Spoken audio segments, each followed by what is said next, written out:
season, minsan may mga times na kapag Yun mga ka-adventure.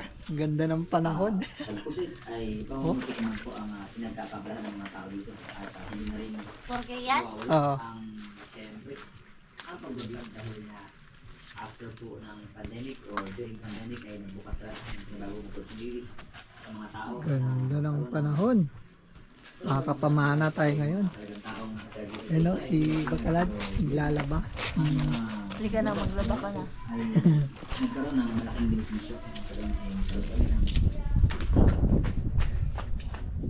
na ang hindi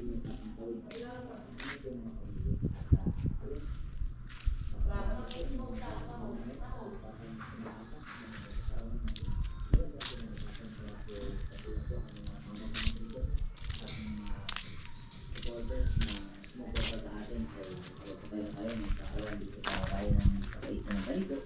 Gawa nga ng lagi namin sinasabi na kahit lang makahirap ang buhay natin sa Pilipinas, ay pagtuunan natin ng pansin ng edukasyon para sa mga kabataan dahil yan ang kanilang magiging